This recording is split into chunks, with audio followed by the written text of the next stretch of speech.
Hello, I am Sam Kreps. I am the filmmaker of this documentary here. And what we are examining today is this little guy, the Adderall, the pill of the college student, the end all for partying, studying, and everything in between. But as a non user who's never taken part in this little blue pill, I'd like to find out why. What is so enticing about this drug? How does it make you feel? Where is it going to take you? And at the end of the day, if it's good or bad. So, without further ado, let's dive in.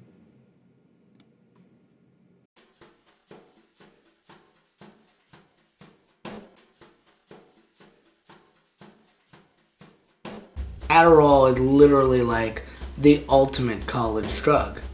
Most of the times, the last times I've taken Adderall has specifically been for just nights where we were hanging out, not doing anything. I've also experienced it where I am completely focused and completely silent for a good 4 or 5 hours. And then again, it is also pretty damn awesome to take before you go out to party or something.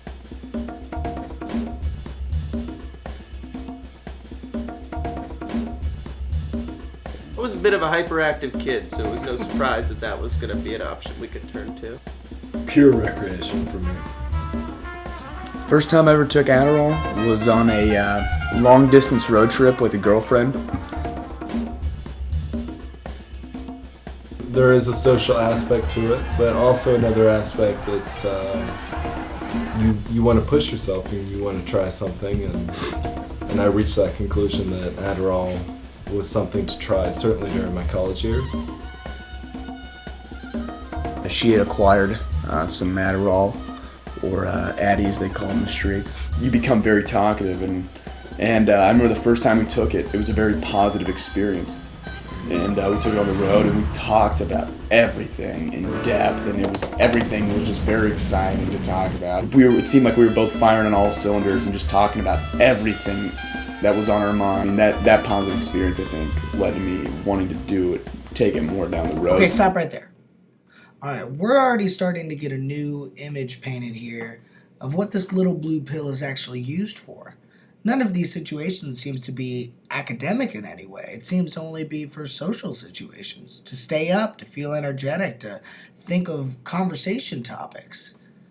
So, if that's the case, if we're using it not only academically but socially, then how is it making them feel?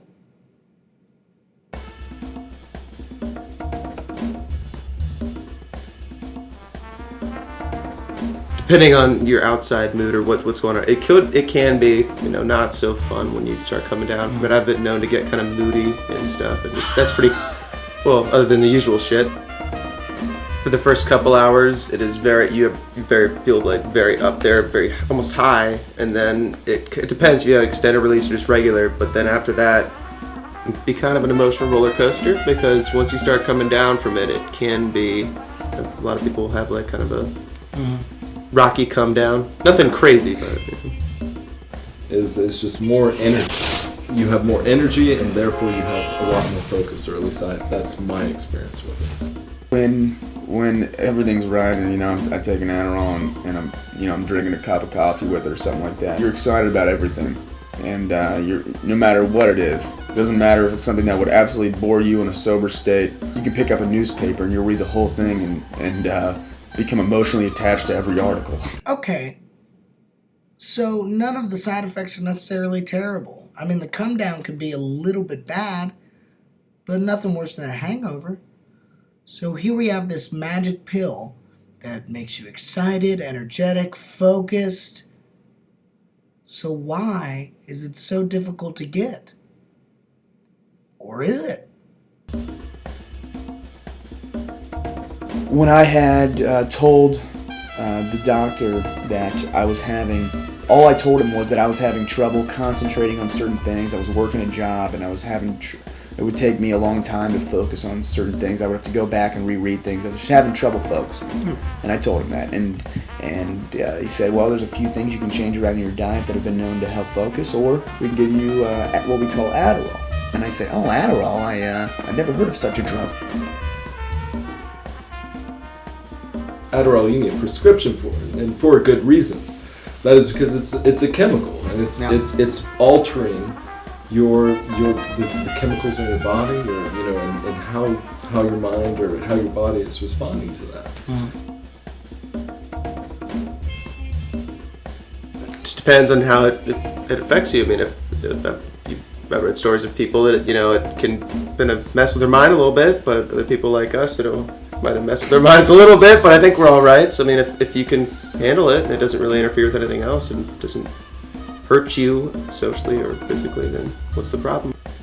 As I said many a times to many people, as long as it's within the bounds and you can assess whether or not it's within the bounds of good or of justice or of fairness to others and to yourself, you can do whatever the fuck you please. Alright. Good, bad, I don't know. I would not be a senior at Ohio University if it was not for Adderall. Well, there you have it. Well, not really, though, right? They weren't very specific there at the end. But maybe that's the point. Maybe this drug that seems to be slipping under the radar of every college campus isn't good or bad.